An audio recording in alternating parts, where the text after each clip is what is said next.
Hey there, I know the title says full review, but we aren't going to include Unit 4 only because it's not required on the AP exam. This video clips together all of my topic review videos for this course, not including the AP style questions at the end of each video. If you'd like to try your hand at some AP style questions associated with each topic of this course, my full AP Precalculus review playlist will be in the description. Let's go! Topic 1.1 is titled Change in Tandem. It deals with input and output values. A function is a mathematical relation where there is a set of input, x's, and output, y values, such that each input value is mapped to one exact output value. Input values are the domain of a function and the independent variable. Output values are the range and the dependent variable. A function is increasing if, as the input values increase, the output values always increase. A function is decreasing if, as the input values increase, the output values always decrease. Moving over to graphs. The graph of a function displays a set of input-output pairs that shows how the values of the function's input and output values vary. Rate of change is a graph's slope. A graph is concave up when the rate of change is increasing or when it looks like a U. A graph is concave down when the rate of change is decreasing and it looks like an upside-down U. Whenever a graph intersects the x-axis, the output value, or y value, is 0, meaning the corresponding x's or input values are said to be the zeros of the function. The equation to know here is y equals mx plus b, where x is the input, y is the output, m is the slope or rate of change, and b is the y-intercept, or whenever the graph crosses the y-axis. Topic 1.2 is all about rate of changes. First, how to find them, and then how to describe them. Rate of change is simply a graph's slope. The common slope equation you were given back in algebra will suffice to find it. y2 minus y1 over x2 minus x1. If you are given 2 points on a graph and are asked to find the average rate of change between them, you write the 2 points down, label them accordingly, so x1, y1, x2, y2, then you put them in the equation. Solve the equation and you get your average rate of change for those 2 points. Furthermore, if you are asked to use that average rate of change just calculated to predict points on the graph, simply multiply the value they give you in the word problem by the average rate of change and you got it. And it's that easy. Remember that a positive rate of change means that as one quantity increases or decreases, the other quantity does the same.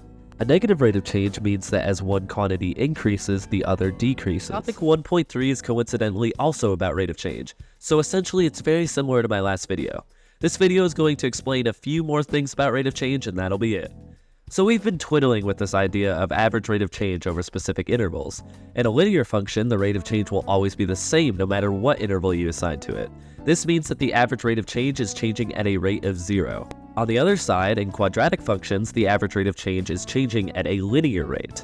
The thing with quadratic functions is that if you ever find the average rate of change over any interval, you'll simply be calculating the slope of the secant line created in that interval. This means that the rate of change will never be accurate to the actual quadratic function. If you were asked to calculate the average rate of change at a specific point, like in this equation where it says to do it at x equals 5, simply find what y equals at 5, and what y equals at a point right next to 5, so we'll go with 5.001, label them, then plug them into the equation y2 minus y1 over x2 minus x1, and solve. If you modeled this on a graph, you would be finding the slope of the tangent line between these 2 points 0.001 apart. Topic 1.4 is all about what makes a polynomial function, along with some helpful terminology. On the screen now is the technical way that a polynomial function is written.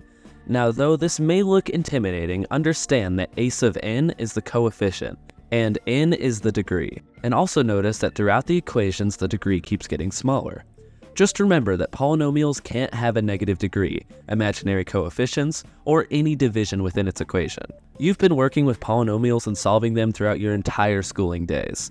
The only polynomials you'll see in this course will be the main 4: linear, quadratic, cubic, and quartic. In a later video, we will go into more details on these. Now let's get into some terminology. A local or relative maximum or minimum is a maximum or minimum of the function. Of all local maximums, the greatest is called the global or absolute maximum.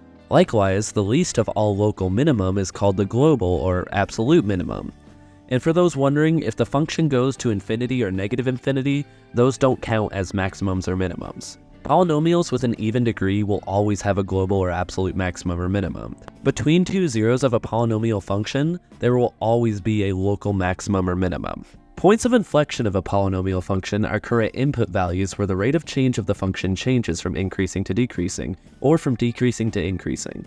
Or simply, points of inflection are where the concavity of the graph changes. Topic 1.5 is all about polynomials, multiplicity, degree, and even/odd. This topic is actually very easy to understand. First, let's talk on zeros. Zeros of a function are whatever x equals when y equals 0. Zeros can also be called x-intercepts or roots. The thing about zeros is they can be real or imaginary. If a zero is actually shown on a graph, you know it's real. Some zeros need to be solved with the imaginary number I, which is equal to the square root of -1. Any solution with I in it is imaginary. Another word for real zeros are linear factors, and another word for imaginary zeros is complex zeros. Now is the time I tell you some helpful tricks. The degree of a function is simply the highest value of exponent. So for example, the degree of this equation is 5. The way to calculate this from a table would be to calculate the successive differences from the x side until the numbers are all the same, and then calculate how many times you had to do the differences. Now whatever degree the equation has will also be how many zeros, either real or imaginary, a function has. So once again, using this problem, we would have 5 zeros. Another helpful thing to know is that if you have any solution in an equation that goes in the form a plus bi, then the conjugate a minus bi is also a 0. Moving on to graphs. Say you have an equation in intercept form. Here's another trick. Calculating the zeros is easy. Simply set each parenthesis equal to 0 and solve each one. But then if you graph the zeros on the graph, how do you know how the line moves? Here's the trick I was talking about. Now we look at the exponent next to the parentheses. If the exponent is odd, then that zero is said to have odd multiplicity, and therefore the line on the graph would pass through it. If the exponent is even, the zero is said to have even multiplicity, and therefore the line will bounce off of the zero instead of going directly through it. Okay, final thing. A function is even if it satisfies the property f of negative x equals f of x, or if reflected across the y-axis, the graph looks the exact same. A function is odd if it satisfies the property f of negative x equals negative f of x, or if rotated across the origin 180 degrees, it remains looking the exact same. And today we have an easy one. Topic 1.6 is all about end behavior in polynomial functions. First the notation, then how to find them. So let's start with talking about what end behavior is. End behavior is exactly what it sounds like. It describes how the graph ends on both the left and right side. The notation we use for this is called limit notation. Let's start with this graph. First we need to see where x ends. You see on the right, x increases without bound, and on the left, x decreases without bound. This means x will be going to positive and negative infinity. We write that in limit notation like so. Then we need to examine what y is doing when x is doing these things. So we need to write on both of them f of x equals to symbolize that. Now what is f of x or y doing? Let's start with when x approaches infinity. You see that y is also increasing without bound, therefore it is approaching positive infinity. Now what is f of x or y doing when x approaches negative infinity? You'll see y increases without bound toward positive infinity. This means that our answers would be positive infinity. And this right here is the end behavior for this graph. And real quick, before we move on to how to find this in equations, just so you know, if the end behavior has a minus in the exponent of it, it means the end behavior as it comes in from the left of the graph, and a plus means as it comes in from the right side of the graph. Now let me teach you a trick to find end behavior just from an equation. All you need to find is the degree of the equation and whether or not the leading coefficient is positive or negative. Then just reference the table below. The fact is, you will always have at the start of your end behavior equations the limit as x approaches infinity and the limit as x approaches negative infinity.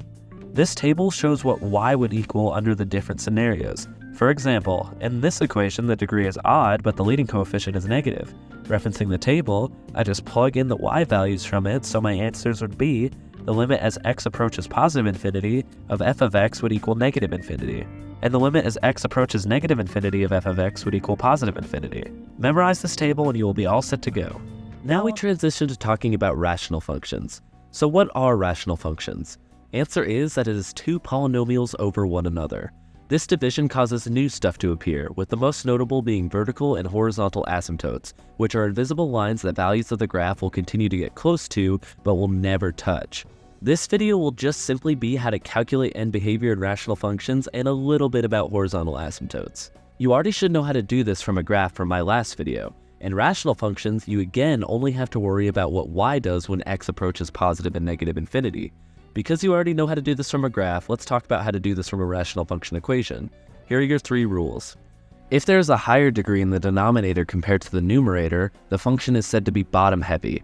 The limit as x approaches negative or positive infinity of f of x will be 0. This is because there will be a horizontal asymptote at y equals 0. If between the numerator and the denominator they have the same degree, it is said to be same heavy. The limit as x approaches positive or negative infinity of f of x will be the ratio of the leading coefficient over the leading coefficient. This will also be the horizontal asymptote of the graph. If there is a higher degree in the numerator, the function is said to be top-heavy. For top-heavy functions, there will be no horizontal asymptotes, rather slant or oblique asymptotes. To solve for these, simply use polynomial long division to divide these 2 functions, and the quotient is the slant or oblique asymptote. 1.8 is all about how to find real zeros of a rational function. Now you might look at a rational function and see the division and think this would be really hard, but it really isn't. To solve for the real zeros of a rational function, simply set the numerator of the fraction equal to 0 and solve. The only new thing you need to worry about with rational functions is the denominator. You must also set the denominator equal to 0 and solve. For any zeros that match between the numerator and denominator, it is not a 0, it is a whole. Any remaining zeros that don't match in the numerator are real zeros of the function. Now technically for this course, I don't need to teach you how to solve zeros of polynomials because you should already know how to do it. On the screen now are completed problems solving polynomial functions for zeros, but that is all I am obligated to offer for this topic, and this course in general. Topic 1.9 is about how to find vertical asymptotes in rational functions, and this is actually really simple. To find vertical asymptotes on a rational function, set both the numerator and denominator equal to 0. After you've solved, cross out any zeros that match between the numerator and the denominator, as those are wholes. Then any zeros remaining left over are your vertical asymptotes. But better question, what is an asymptote? This is an invisible line that the graph will keep trying to approach but will never reach it, all the way to positive or negative infinity. You'll be able to tell where the vertical asymptotes are because of what the lines on the graph seem to approach but will never reach. And since nothing on the graph can be placed within the range of the vertical asymptote, the limit notation approaching the vertical asymptotes from the left or right in the parent rational function would be positive infinity and negative infinity. You can also do this with horizontal asymptotes. Now one today, topic 1.10 is all about wholes and rational functions. A whole occurs in a graph when in the equation, once you solve the numerator and denominator, you get a common factor between the two. This whole on the graph is indicated with an open circle instead of a closed one. A whole is just a point on the graph where nothing exists. If we say that a whole exists at the point c, L, the limit as x approaches c of the function would equal L because nothing would exist in that whole. This would also affect the domain and range of the function. But anyway, this is a video that is going to be hard to keep under 3 minutes. There's so much random stuff packed into this topic taught at once, and a lot of it is just repeated from other topics. 3 things you need to learn in this video. First is that sometimes you might be given the roots of a function and told to build a function. All you need to do is put them in parentheses and multiply each factor by one another. Okay, that's number 1. Number 2 is polynomial long division. Sometimes to shrink a polynomial down when it has too many values in its expression, we use polynomial long division. Your goal in polynomial long division is to always make it so whatever you put on top multiplies by the divisor to get whatever the first degree of the dividend is. Then you subtract, which cancels out the first degree, and you rinse and repeat this until you're left with either 0 or a remainder, which you would add on to the end of the quotient over the divisor. So your rule with polynomial long division is to multiply, then subtract, and rinse and repeat till you are done. Okay, that is part 2. The last thing we need to talk about is binomial theorem using Pascal's triangle. Say you had an expression like x plus 5 to the 5th. Now you could FOIL forever and figure out the answer to this, but Pascal's triangle is a shortcut to figuring it out. Pascal's triangle is a diagram of numbers where each number is the sum of the numbers above it. Adding powers to Pascal's triangle, you can see the pattern of exponents going up and down. In this triangle, consider the f term referring to the factor, and whatever factors in the parentheses we plug into the f spot, and of course the 5th row because it's the 5th power. Then solve the exponent and multiply each term, and you get the answer. This is the shortcut way using the binomial theorem. And throughout this entire course, you'll find that any function we talk about, except for maybe polar functions, these transformations throughout this video will remain. Transformations can split into 2 groups, additive and multiplicative. Let's start with the additive transformations. G of x equals f of x plus k is known as a vertical translation, and it will move the graph either up or down. G of x equals f of x plus k is known as a horizontal translation that moves the graph of f by negative k units either left or right.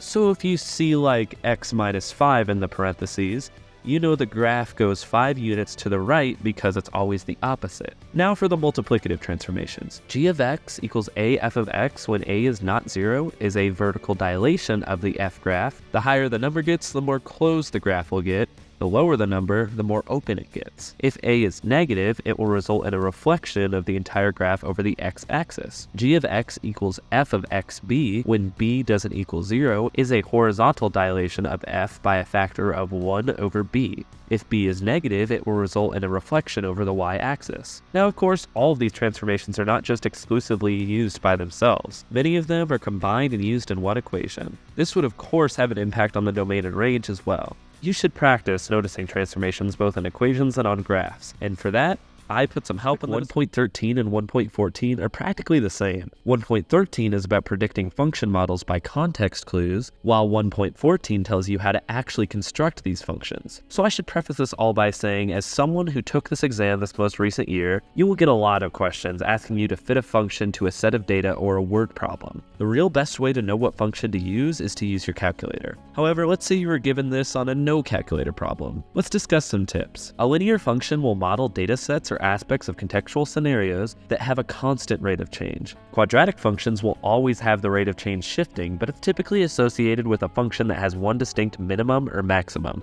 Geometric contexts involving area or 2 dimensions can often be modeled by quadratic functions. Geometric contexts that involve volume or 3 dimensions can often be modeled with cubic functions. A piecewise function is really just multiple functions on one graph.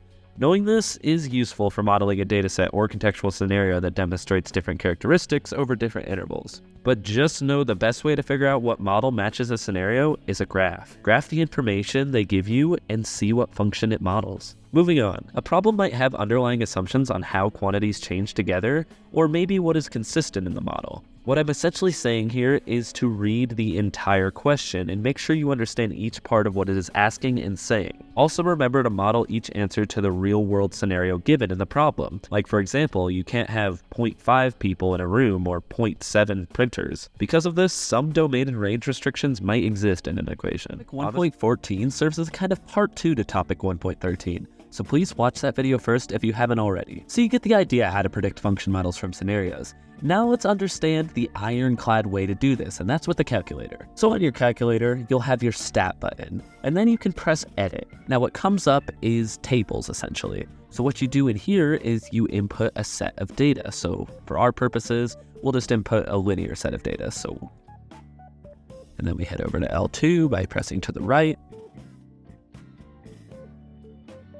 Now you see we have a linear set of data here. Now, of course, we know it's linear, but what if we didn't know what it was and we had to use the calculator to find out what the data is?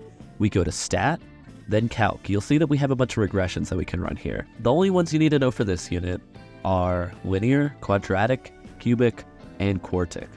So essentially you run these regressions by just pressing enter and pressing enter. On this specific calculator program that I'm using, it doesn't provide an R value, but essentially there will be an R value right about here. And what it will say is that like R will equal a certain number, and on all regressions you want to run to make sure that R value gets closest to 1. Whichever regression has the R value that's closest to 1 is the best fitting model for the set of data that you have.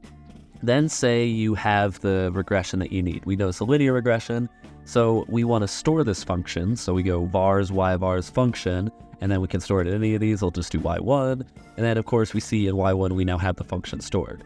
So now we can see stuff like we can go to the graph, see what the graph looks like, and we can do like, we can see value. Like for example, we want to know what y equals when x equals 3, well, y equals 9. So yeah, and listen, I'm glossing over a lot of calculator things, and that is because your teacher should be teaching you how to use a calculator in this course. But if you still need help, I'll link videos in the description on different calculator mechanics you need to know for this course. Moving on, rational functions can also be modeled with calculators, but only if you manually put in the equation yourself.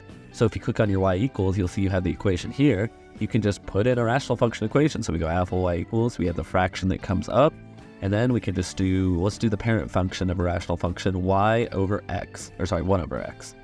graph, that is a rational function. And the same thing you can do with rational functions. Like if you need to define what x equals when y equals, I don't know, let's say, or sorry, what y equals and x equals, let's say 3.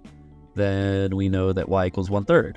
Stuff like that. In this course, you won't need to really worry about putting rational functions in from scenarios, but it will be nice to have it for the calculator portion of the multiple choice part of the test. And as we shift from Unit 1 to 2, I'd like to say that if you've been helped by any of my videos this semester, please consider pressing the join button and becoming a channel member. Alright, exponential and log functions, let's go. Welcome to the common sense topic. Why do I call it the common sense topic? Just wait. A sequence is really just a list of numbers. Sequences are split into two groups, arithmetic and geometric. An arithmetic sequence is really just a linear function. The numbers have a common rate of change with a common difference, which in this case is 2. A geometric sequence increases more and more as the sequence continues because of a common proportional change, and therefore there is one number multiplying by each number, which in this case is 3. So if you wanted to find the 7th number in the sequence, you can just multiply times 3 and then times 3, and it's pretty easy. And in the arithmetic sequence, if you wanted to find the 20th term, you just keep adding 2 until you get the 20th term. Pretty easy, right? I took this exam this most recent year only knowing that, and I got a 5, so this video should be over, right?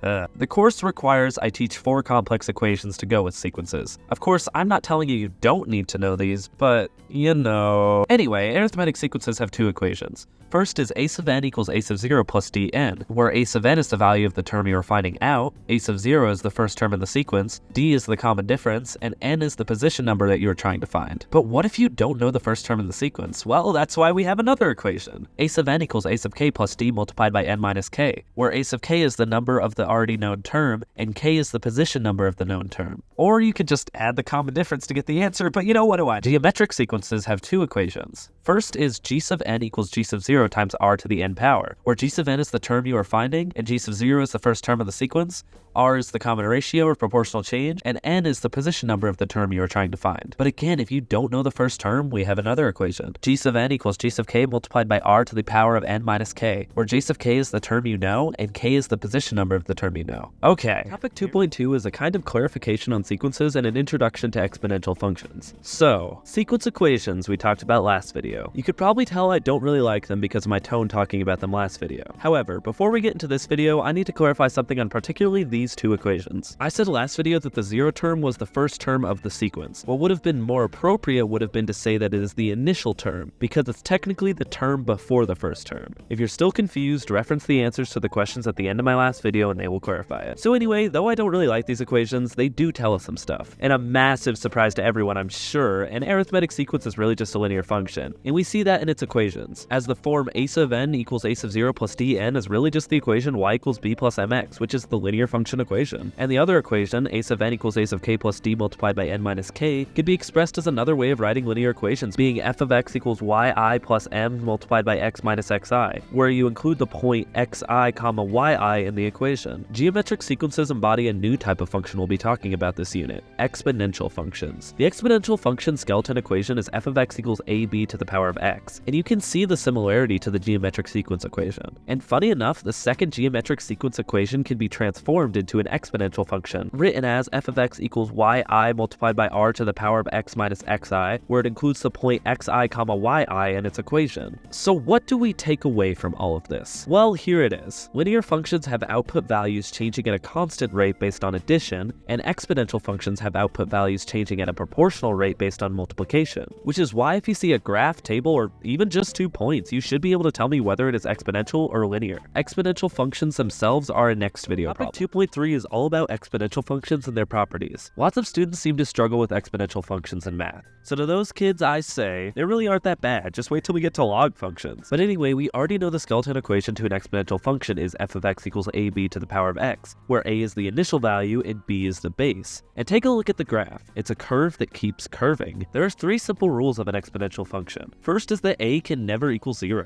The second is that b must always be positive. And finally, b can never be 1. Other than those 3 things, you can do really whatever you'd like with the function. An exponential growth happens when a is greater than 0 and b is greater than 1. It looks like this on a graph. You can see it growing, hence it being called a growth. An exponential decay happens when a is greater than 0 and b is is less than 1 but greater than 0. It looks like this on a graph, and you can see it decreasing, hence it being called a decay. I don't want an exponential function graph to trick you though. Despite it looking like it's curving up, it is still going to positive infinity on the x-axis. This means all exponential functions will have a domain of all real numbers. Some other fun things. An exponential function is either always increasing or decreasing, meaning it is only concave up or down, and never changes. This also means that exponential functions have no points of inflection. Exponential functions are a little weird though, because they don't have an ironclad parent function. The parent function of an exponential function is said to be b to the x, where b is greater than 1 for a growth, or between 0 and 1 for a decay. So that means that any value you plug into b that is greater than 1 or between 1 and 0 falls into the group of being a parent function for the exponential function. And for these parent functions, we can see some fun things. First is that no matter what, there will always be a point at 0, 1, because anything to the power of 0 is 1. The second thing we see is that there is a horizontal asymptote at y equals 0, and this would mean the limit as x approaches negative infinity of any growth parent function would be 0. And of course, as x approaches positive infinity, all growth parent functions would approach positive infinity. The end behavior of any parent exponential decay functions would simply be swapped from the growths. But where the horizontal asymptotes are and what the end behavior is are all impacted by the transformations of a function, which is an issue for next topic. 2.4 is all about different rules to do with exponents and how those rules impact exponential functions. So for this video, we will learn 4 properties. We'll go in order and start with the first one, the product property, which says that b to the m multiplied by b to the n is equal to b to the m plus n. So what to take from this is that if you multiply two values with an exponent that have the same base, or b, then you are really just adding their exponents. To explain this one on a graph, we'll start with the parent function y equals 2 to the power of x. If we change this to y equals 2 to the power of x minus 1, we see the whole graph shift to the right by 1, making adding or subtracting anything from the x a horizontal translation of the graph. The second property is the power property, which says that b to the m to the power of n is equal to b to the mn, meaning if you have double exponents, you are simply multiplying the exponents together. What this does to a graph is it functions as being the stretch or shrink value to the graph, meaning it is the horizontal dilation. Students sometimes are confused how to sketch a graph that has dilations. My advice is to simply make a table and graph that information to make it easiest. But anyway, the next two properties move away from graphs. The first one is the negative exponent property, which states that b to the negative n power equals 1 over b to the n. This means that if you ever have a negative exponent, it is simply equal to 1 over the original term, removing the negative sign on the exponent. Finally, we have the last property, which doesn't really have a name, so for our cases, we're just going to call it the exponent root property. It states the following: b to the 1 over k is equal to the kth root of b. This means that if you ever have a power that is 1 over something, it's really asking you to do what the denominator's root of the function is. So for example, this equation is really asking what the third root of 8 is, which is 2.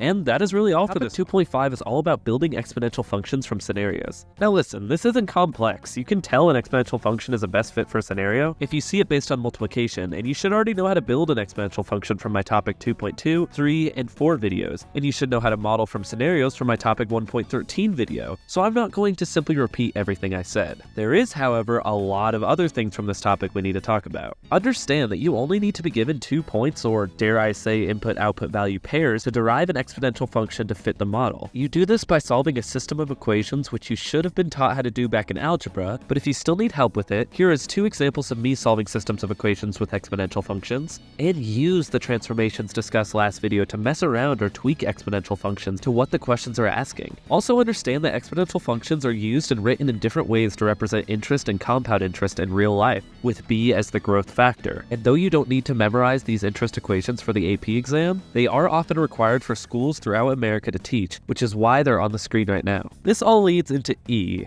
E is a massively long number that we're going to round to 2.718. E is the base of a natural exponential function that is used to model continuous growth or decay in real-life scenarios, like continuously compounded interest. Unlike regular growth factors, E is special because it allows us to model processes that change at a rate proportional to their current value. E is a complex topic and takes a while to understand, but it's not that crucial to understand for the AP exam. One thing that is crucial is how to model exponential functions on calculators. And just as you have all the polynomial regressions, you also have the EXP regression you can run to see if your data is exponential, so keep that in mind. Topic 2.6 is half about function modeling and half about residuals. So really quickly, we're going to do an overview of making equations for linear, quadratic, and exponential function datasets. If the data is linear, you have the skeleton equation y equals mx plus b. You plug in whatever y equals when x equals 0 for b, and the slope calculated by this formula for m. If the data is quadratic, you have the skeleton equation y equals a multiplied by x minus b squared plus c, where you plug in the vertical shift for c, the horizontal horizontal translation for b, and then you plug in a point into the equation and use algebra to solve for a. If the data is exponential, you have the skeleton equation y equals ab to the x, where you plug in whatever y is when x equals 0 for a, and the rate at which the data is being multiplied by for b, and that's it. On the calculator portion of the exam, you'll likely be given a data set and asked to find the equation that best fits it, which of course you would find with a regression. Once you've determined the regression equation, you might be given residuals. A residual is just the difference between the actual data point and the value predicted by your model. So if your model says the point should be there, but the actual data is a little higher or lower, the residual is the vertical distance between those 2 points. A model is considered appropriate if the residual plot, which is a graph of all the residuals, appears without a pattern. In other words, if the errors are random, then your model is a good fit for your data. If the residual plot shows a pattern, it means your model isn't fully capturing the behavior of the data, meaning the goal is to see randomness. The difference between the predicted and actual values is the error in the model. Sometimes having an overestimate or underestimate might be appropriate for a data set, but it all depends on the context. Topic 2.7 is meant to essentially prepare you for the SAT.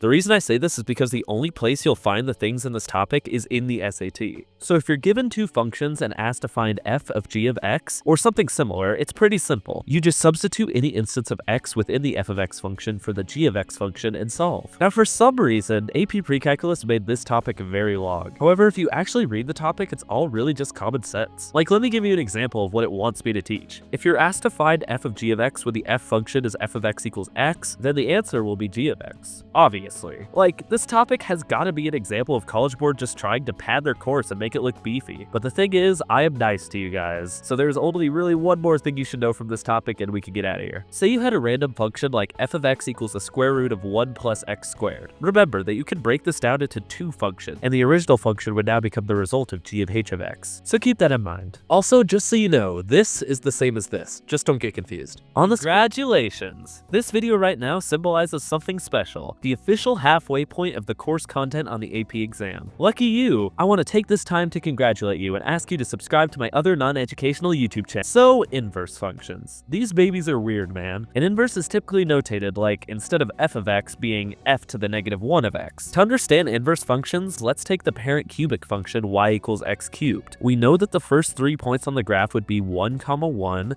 2, 8, and 3, 27. The inverse of this function would have these points, but simply swapping the x and y. To find the inverse function equation, you would take the original function, in this case y equals x cubed, and you swap the x and the y and solve for y, and that's the inverse function. For a function to have an inverse function, it must be 1 to 1, meaning each output value is produced by exactly one input value. And I don't think I can overstate the importance of that last line enough, because on the AP exam, you are guaranteed to be asked to explain why a function has or doesn't have an inverse, and this definition will give you full points. On a graph, you know a function is 1 to 1 if it passes the horizontal line test, where you put a horizontal line on the graph, and if it only intersects the graph once, it's 1 to 1. Any more times than 1, and it's not 1 to 1. Last thing about inverse functions. The inverse function and the original function swap domain and ranges. So the original's domain becomes the inverse's range, and the original's range becomes the inverse's domain. Alright, it's time. I'm not going to downplay this. Lots of people don't enjoy logs. Even teachers don't. But I promise they aren't as bad as you think. You just need to learn how they work. If you had the expression 2 to the x equals 8, you can of course infer that x equals 3, but to rearrange this into log form, we say log base 2 of 8. The answer to this is 3. The way we write this with variables is log base b of c is equal to a, where of course b to the power of a is equal to c. There are two rules of logarithmic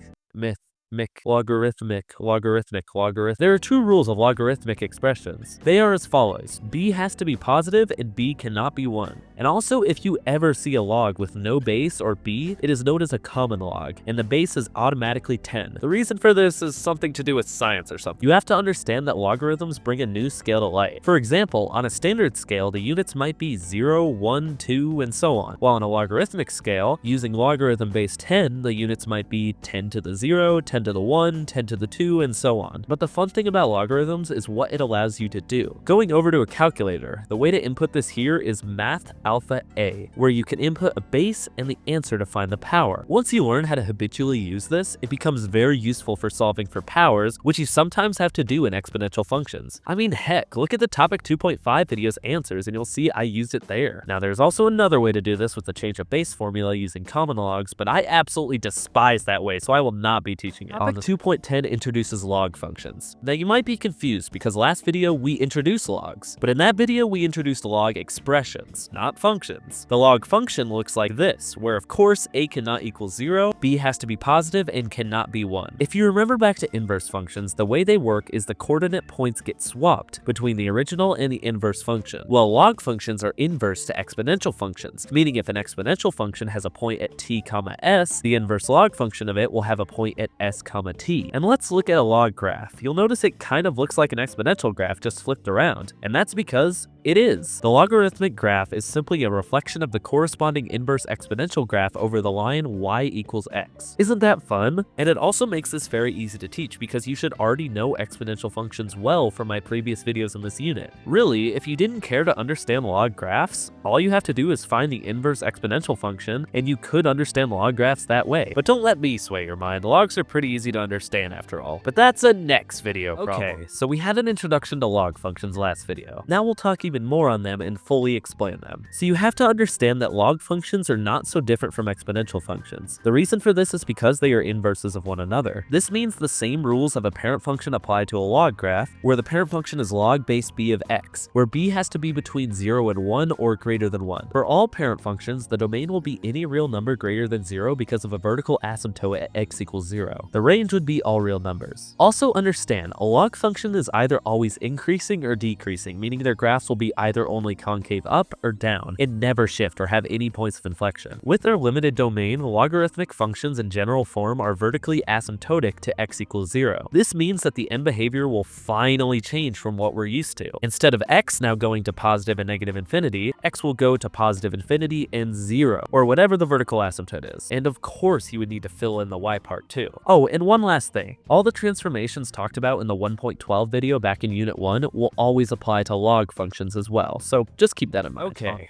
Topic 2.12. This is where logs start getting a little hard. You will learn 3 properties in this video and an intro to natural logs. Let's go in order and start with the product property. This states that log base b of xy is equal to log base b of x plus log base b of y, meaning if you have 2 logs of the same base added together, it is equal to the log keeping the base of the 2 terms multiplied by one another. This means that the opposite of subtracting 2 logs with the same base will equal the log base of the term over one another. On the log graph, this functions as being the horizontal dilation, and if you need help graphing it, just roll the dang clip. Students sometimes are confused how to sketch a graph that has dilations. My advice is to simply make a table and graph that information to make it easiest. The power property states that log base b of x to the k is equal to k times log base b of x. This means that if you ever have a log to the power of something, you can just move that power onto the front of the log. On the graph, this functions as being the vertical dilation, and you know what? Roll the clip again. Students sometimes are confused how to sketch a graph that has dilations. My advice is to simply make a table and graph that information to make it easiest. Now you might remember what I said back in time. Now there's also another way to do this with the change of base formula using common logs, but I absolutely despise that way, so I will not be teaching it. Well, here I am, being forced to teach it. So here it is. If you want to take calculus, you should definitely know this, but for the AP Pre-Calc exam, I promise it is not a big deal if you forget it. And finally, a little note. Log base e of x is notated as ln of x, and it is known as a natural log. I promise you will see this quite a bit, so remember this.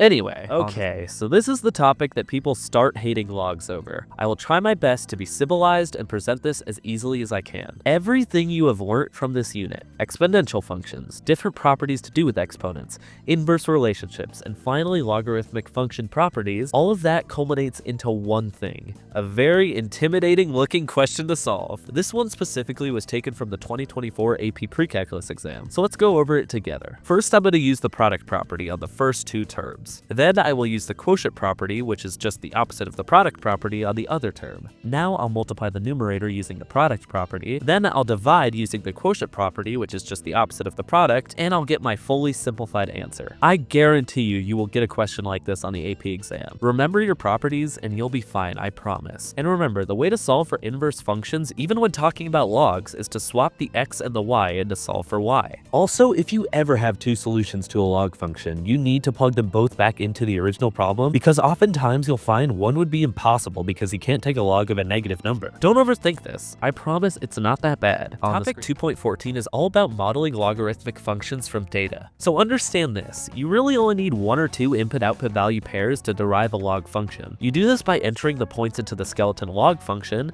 and rearranging it and using algebra to solve for b. But more than likely you'll have an a to solve for too, which in this case you would just have to solve a system of equations like you did back with exponential functions. For data, you'll know it is modeled by a log function when the x's go up at a proportional rate based on multiplication. This might sound familiar because exponential functions have the y-axis going up proportionally based on multiplication. And of course, you can use transformations to tweak log functions to conform to real-life scenarios given in problems, but I promise you won't be given much of that. The calculator regression, however, is always important. Just as you have the polynomial regressions and the exponential regression, you have the ln regression, which is just a log regression, you can run to find a log function. And always remember to save these regressions, no matter what they are on the exam, to use them to solve and predict later values on the graph. And also, I feel like since I've been talking about logs, I haven't said this enough. So remember, the skeleton equation for a log function is f of x equals a multiplied by log base b of x. Just as how you need to remember the skeleton equation for an exponential function being f of x equals ab to the x. And that's oh my goodness, we are at the end of unit 2, and I hope you are as happy as me because this unit is a real pain. Luckily, we have an easy one to end it on. So you've been dealing with a certain coordinate plane your entire life, known as the Cartesian plane. The thing is that there is a lot of other planes in math, such as the polar plane, which you and me should both be afraid of coming up at the end of this course. Of course, throughout all of these videos, we've examined the log graphs on a Cartesian plane, but there is another plane that is used called the semi-log plot. This is a plot that either has the x or y axis logarithmically scaled, while the other axis remains linearly scaled. If the x-axis is logarithmically scaled, you'll notice if you graph a log function, it will look linear. If the y-axis is logarithmically scaled, you'll notice if we graph an exponential function, it will suddenly look linear. This type of plot can be used to confirm if a function is exponential or logarithmic, so definitely remember which axes correspond to each function. So I hope you're now prepared, because next unit is a total shift on everything you once knew on math. And as we shift from unit 2 to 3, please consider following my Instagram now, where you can find just the greatest content. Alright, trigonometric and polar functions, let's go!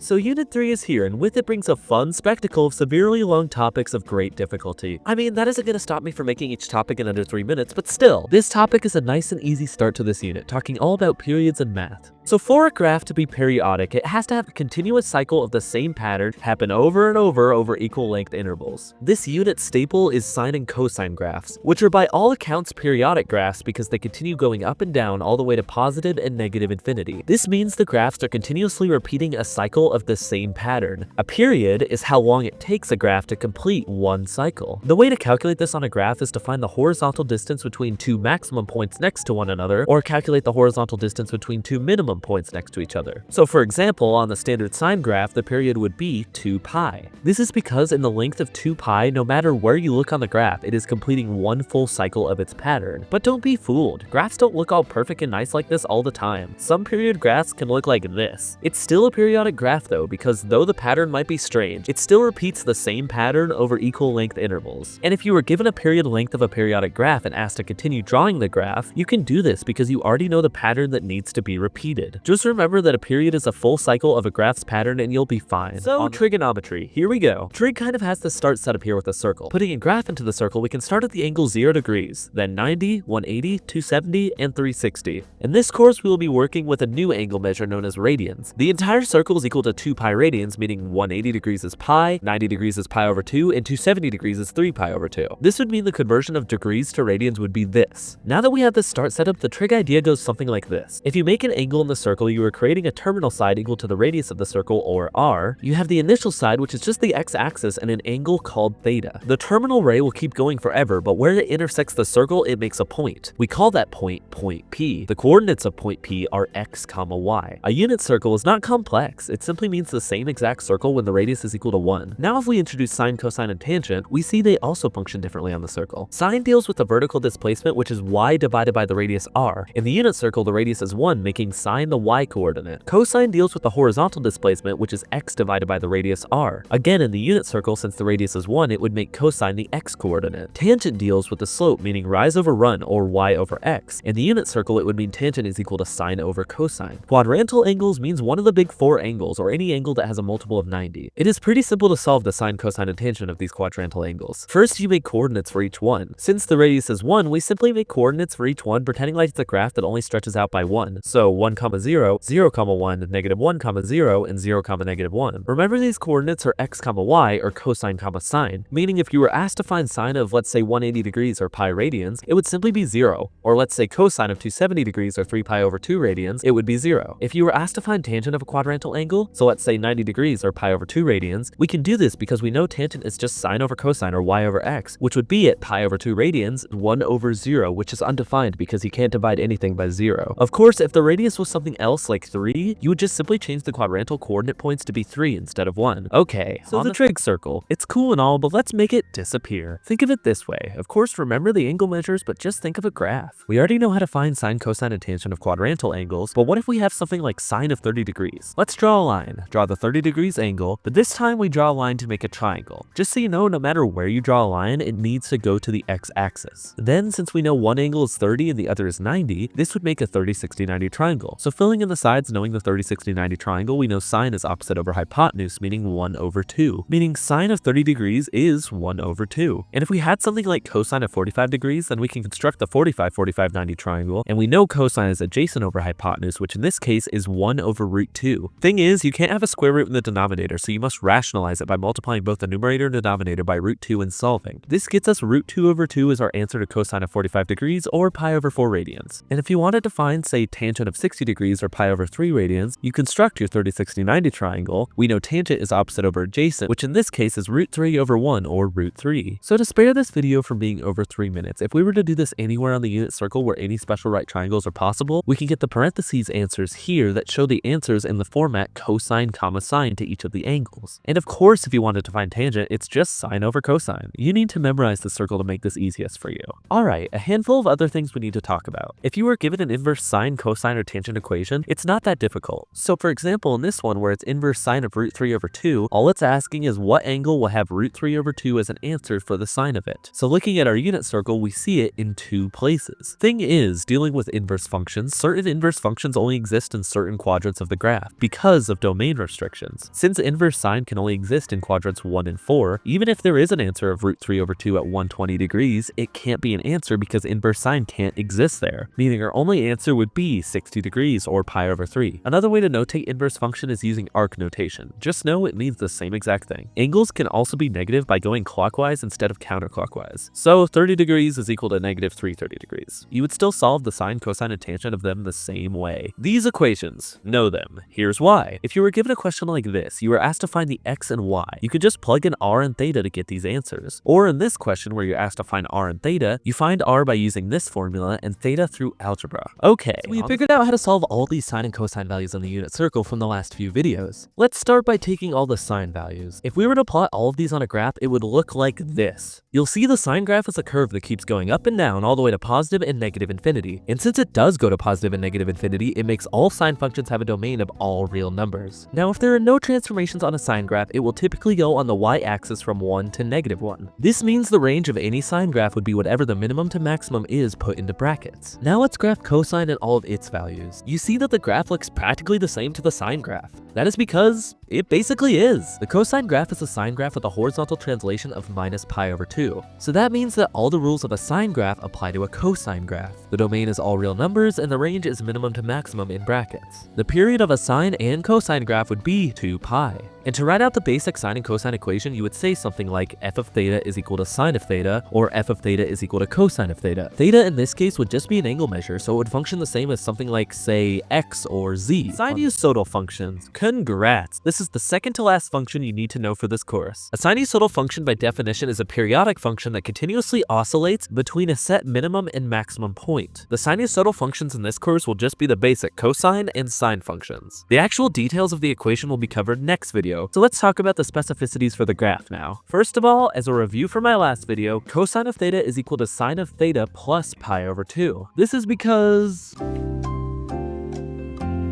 Of course, you know how to calculate periods from the 3.1 video, and in the parent sine and cosine functions, it is 2 pi. The frequency is simply whatever the period is with a 1 on top of it. A middle line of a sinusoidal function is the invisible line that's halfway between the minimum and maximum points. The middle line of the parent sine and cosine graphs is y equals 0. The amplitude of a sinusoidal function is the vertical distance from the middle line to the maximum point on the graph. That means in the parent sine and cosine graphs, the amplitude is 1. You'll see that on a sine and cosine graph, the concavity changes at wherever the line passes the middle line. And as a reminder on concavity, just memorize this image here. Okay, one more thing to talk about. And to understand it, let's go back to my Unit 1 Topic 5 video where I sounded truly dead inside. A function is even if it satisfies the property f of negative x equals f of x, or if reflected across the y-axis, the graph looks the exact same. A function is odd if it satisfies the property f of negative x equals negative f of x, or if rotated across the origin 180 degrees, it remains looking the exact same. If we were to apply these properties to the sine and cosine functions or try the rotational and reflective symmetry on the graphs, you will see that y equals sine of theta is an odd function and y equals cosine of theta is an even function. Okay, manipulation, a tool that can get you really anything you want in life. And of course I'm talking about this in the context of sinusoidal functions. I mean, what else could it mean? This video serves as a continuation of my topic 3.5 video, but instead of asking you to rewatch it, I'll just reuse some clips from the video in this one. And since I said it here, you're not allowed to get mad at me. Take a look at this equation. This is the skeleton sinusoidal equation. I want you to know this same skeleton equation is used for sine and cosine functions. Let's examine it from left to right. A is the amplitude of the function, and roll the clip. The amplitude of a sinusoidal function is the vertical distance from the midline to the maximum point on the graph. That means in the parent sine and cosine graphs, the amplitude is 1. B is a little strange. B is equal to 2 pi over the period. And remember, whatever the period is will show how long it takes for the graph to complete one cycle of its pattern. C is the horizontal shift, or as it's known in the trig world as the phase shift. Just like any horizontal translation, it moves the graph by negative c units left or right. So negative pi over 2 would move the graph pi over 2 units to the right because it's always the opposite. And finally, D is your vertical shift, but you know it better as the midline. And if you want to know what that is, roll the clip. A middle line of a sinusoidal function is the invisible line that's halfway between the minimum and maximum points. The middle line of the parent sine and cosine graphs is y equals 0. I should also mention D can be on the front of the equation as well and mean the exact same thing. Okay, so let's practice really quick. Take a look at this graph. To construct an equation from it, first we find the middle line, which is 3. Then find the amplitude by finding the distance from the midline to the maximum point, and it's 2. Then we find the period, which is pi, and put it under 2 pi, which is reduced to 2. Then we take either the sine or cosine parent graph and see what the phase shift would be to follow the pattern. We see for cosine it wouldn't have a phase shift, but for sine the phase shift would be plus pi over 4. This topic is very important. In other topics of this course, we might say, oh yeah, this will probably be on your AP exam. No, this topic is literally guaranteed to be on your exam. It is written in the exam description that this is a literal requirement, so listen up. For this topic, we're going to take an actual question from the 2024 AP exam, and I urge you to pause the video now and try it on your own. If you don't want to try it, at least pause to read it because I'm not going to read it to you. Alright, all good? Let's go. So the way I like doing this is to make a graph first and then the equation. When you make a graph from one of these scenarios, you will always want to make 5 points, and I'll show you why. So when the tire touches the ground, it will be our start point at 1 over 2. Then it touches the ground again at 5 over 2. So let's write down the 3 points between those two to get up to our 5-point total. Good. Now let's plot the y-axis. The maximum is 18, making the midline 9. At 1 over 2, the tire is on the ground, or at 0, and it is also at 0 at 5 over 2. So we just fill in the extra points from there. The way these points are modeled imagines the tire spinning in a circle. Great, so they give us the sine skeleton equation in the problem, so let's make it. The amplitude, or a, is 9. The period is 2, so we can put that under 2 pi to get pi as our b. The midline, or d, is 9. And finally, c? Here's a trick for c. Cosine graphs start at the maximum and go down to the midline. Sine graphs start at the midline and go up to the maximum. So where do we see on the midline it going up to our maximum? That's right, at 2 over 2, or 1, meaning c would be -1 because it's always the opposite, and this is our fully simplified answer. Alright, one more thing to talk about. Calculators. If you look through your regressions page, you will find that you also have a sine regression, which is cool, but here's the most important part. Your calculator functions on modes, particularly radians and degrees. If I were to do, say, sine of 90 when I was in degrees mode, it would be doing sine of 90 degrees. But if I were in radians mode, I would need to change it to be sine of pi over 2 radians. Since you only will be dealing with radians in this course, you should always have your calculator be in radians mode. Wow, that was a lot of info. Let's take a quick break. If you're not following my TikTok yet, you seriously are missing out on absolute masterpieces such as my AP Precalculus Unit 1 video has more views than Sabrina Carpenter's video. Oh my goodness, this is very fair, don't judge me. Just truly marvelous. Now that we're refreshed, let's jump into the second half. So you might be wondering, why did we start this unit solving sine, cosine, and tangent, but never talk about the tangent graph? Well, my friends, it's because tangent is a little strange of a graph. Let's look at the unit circle, but only with tangent solutions. We get these solutions off of the original unit circle by knowing tangent is equal to sine over cosine. You notice tangent is not defined at pi over 2 and 3 pi over 2. That simply means tangent cannot exist at those 2 points, which would make vertical asymptotes on the graph. If you were to graph all of the tangent points on the graph, it would look like this. Look at all those vertical asymptotes. You notice that the graph goes to positive and negative infinity and looks real fun. This is the parent tangent graph. F of theta is equal to tangent of theta. The period is not 2 pi, but rather now pi. The way you find it is to find the horizontal distance from x-intercept to x-intercept. The skeleton equation is basically the same from sinusoidal functions. D is your midline. You'll notice the graph changes from concave down to concave up once it passes the midline. C is your phase shift. As for b, since the parent function has a period now that is pi, b is now equal to pi over the period for only tangent functions. And now that gets us to a. You'll notice on the tangent graph that it goes to positive and negative infinity. Since the amplitude is the distance from the midline to the maximum, what the heck is the amplitude now? Well, here it is. On the horizontal axis, look between 2 x-intercepts, then divide that quadrant by 4 and find what the point is. Here it is 1. The amplitude is whatever the distance between your midline and the y point here is. So in this example, it is 1. I hope that makes sense. Look from x-intercept to x-intercept, divide by 4, then find the y-coordinate of that point. Find the distance between the midline and that y point, and that's your amplitude. And though I of course have no knowledge on what might be on your exam this year, when I took the AP Precalculus exam, there was not a single question on the tangent graph. So you know, it might not be that important to know. Everyone, I honestly forgot this topic existed. The reason I say this is because I thought I needed to teach this earlier, so I taught it in my 3.3 video. I do still have some more things to say on inverse functions, but for now, let's get a reminder on what I said back in my 3.3 video. If you are given an inverse sine, cosine, or tangent equation, it's not that difficult. So for example, in this one where it's inverse sine of root 3 over 2, all it's asking is what angle will have root 3 over 2 as an answer for the sine of it. So looking at our unit circle, we see it in 2 places. Thing is, dealing with inverse functions, certain inverse functions only exist in certain quadrants of the graph because of domain restrictions. Since inverse sine can only exist in quadrants 1 and 4, even if there is an answer of root 3 over 2 at 120 degrees, it can't be an answer because inverse sine can't exist there, meaning our only answer would be 60 degrees or pi over 3. Another way to notate inverse function is using arc notation. Just know it means the same exact thing. So what the heck do I mean when I say certain inverse functions only exist in certain quadrants of the graph? Essentially, because the corresponding trigonometric functions are periodic, they are only invertible if they have restricted domains. The restricted domain of sine is negative pi over 2 to pi over 2, or the way I like looking at it, quadrant 1 and 4. The restricted domain of cosine is 0 to pi, or the way I like looking at it, quadrant 1 and 2. And the restricted domain of tangent is negative pi over 2 to pi over 2, or once again, quadrants 1 and 4. Now, I don't want to confuse you. If you see an inverse function, you can assume it will always be solved within their restricted domains. But if you see a trigonometric equation like this, you no longer need to worry about restricted domain. You can solve it and put both of the solutions, pi over 3 and 5 pi over 3. But since these functions are periodic, you need to model all of the periodic solutions to the trigonometric equation as well. So that means when you solve trigonometric equations, equations that don't have any domain, you must slap a plus 2 pi k on the end of each solution to showcase all possible coterminal angles. You will notice that I actually already did this in my topic 3.3 video. So your takeaway is to always use restricted domain if you are solving inverse functions, but find every possible solution with trig equations like this, okay? Okay. Hey there, before you watch this video, you need to make sure that you've watched my topic 3.3 and 3.9 video. And as always, my Unit 3 playlist is in the description below the link for you to subscribe to my second channel. Okay, take a look at this problem. 2 multiplied by cosine of x plus 1 is equal to 0. Here's my advice. Get rid of the cosine and add it back later. So now it's just 2x plus 1 equals 0. So 2x equals negative 1 and x equals negative 1 over 2. Great, now that we've solved for x, we can add back the cosine. So cosine of x is equal to negative 1 over 2.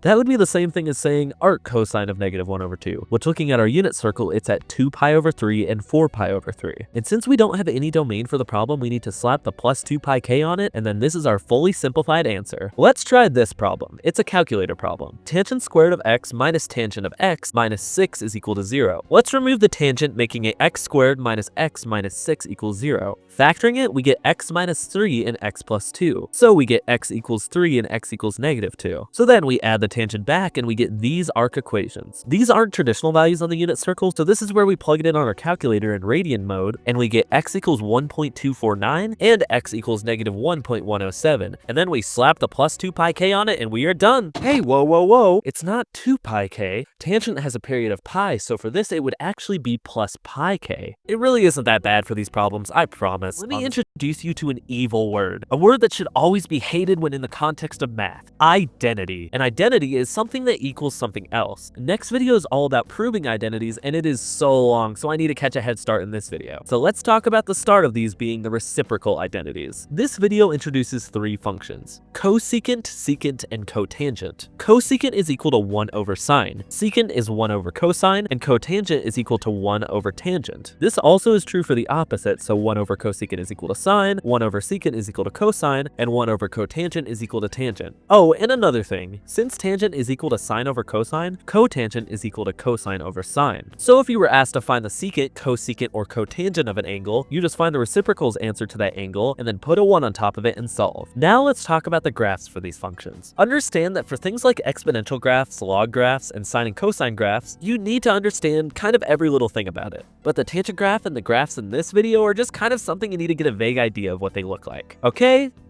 let's start with secant. The graph looks weird. It's a bunch of U-shapes, but watch this. If we overlay the reciprocal cosine graph, it suddenly makes sense. Each extremum from the cosine graph matches with the secant graph. Now for cosecant. It follows the same pattern. If we overlay the sine graph, we see that the cosecant U-shapes match with the sine minimum/maximum points. As for cotangent is actually really easy. Remember, this is what a tangent graph looks like. The cotangent graph looks like this.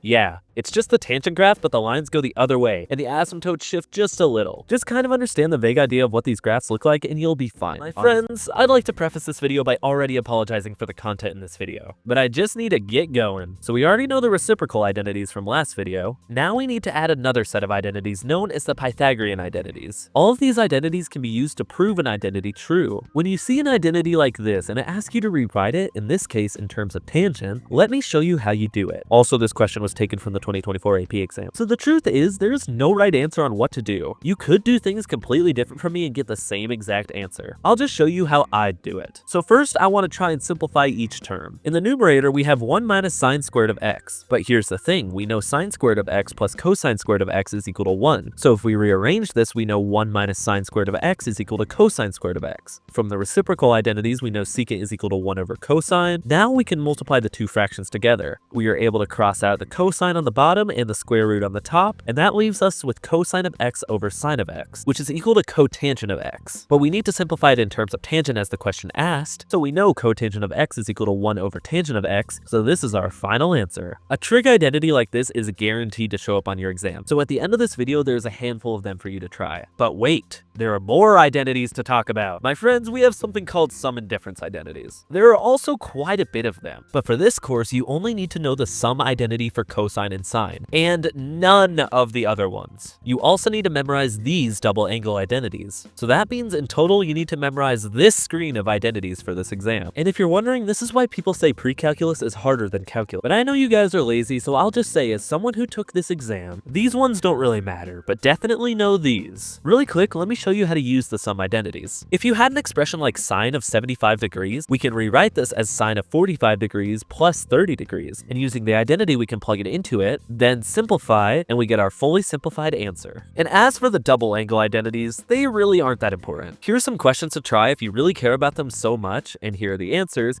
but I wouldn't really care too much for them. Alright, my friends, here's your full identity screen again. Memorize it.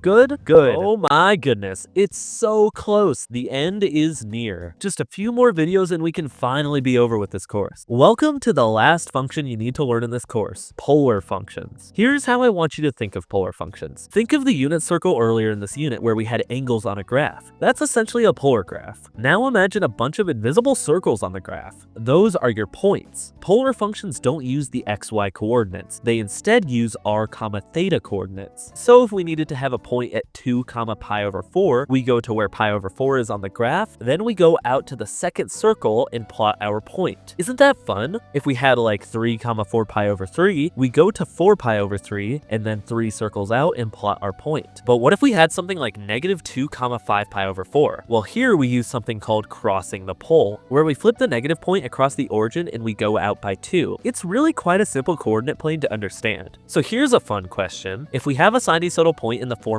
x, y like this one, √3, 1, how do we turn it to polar coordinates in the format r, theta? Well, you could take the equations from my 3.3 video and use them, but I'll just lay out the basic way here. No matter what, r is equal to the square root of x squared plus y squared. And if x is positive, theta is equal to arctangent of y over x. And if x is negative, theta is equal to arctangent of y over x plus pi. In this case, x is positive, being √3. So let's plug it into the first equation and solve. Then we plug each value into the r formula and solve. And that, my friends, is how you get polar coordinates from Cartesian coordinates. So if you were given a polar equation like r is equal to 3 plus 2 sine of theta as an example, we make a table of values for sine and then plot those points on the polar graph. Or you could make a sine Cartesian graph and use those points to plot on the polar graph. Honestly, you do you. But graphs are a next video. So polar graphs. They're kind of fun and cool. They make fun drawings, but really they are kind of boring because good luck finding a real life scenario that models this. So let's just get through this as fast as we can. Polar graphs come in the form r equals f of theta. Polar coordinates work in pairs where the input value is the angle and the output value is the radius. So that means changes in input values correspond to changes in angle measure from the positive x-axis, and changes in output values correspond to changes in the distance from the origin. You can restrict the domain of polar functions by limiting the range of theta values, which effectively cuts off part of the graph. But let's be real, we only really care about what the main shapes of the graphs are. Polar functions typically come in 4 forms: circles, cardioids, limacons, and roses. To understand these, let's model the skeleton equation r equals a plus b sine of theta, or it can be cosine, it doesn't really matter. A circle happens when you don't have an a. It looks like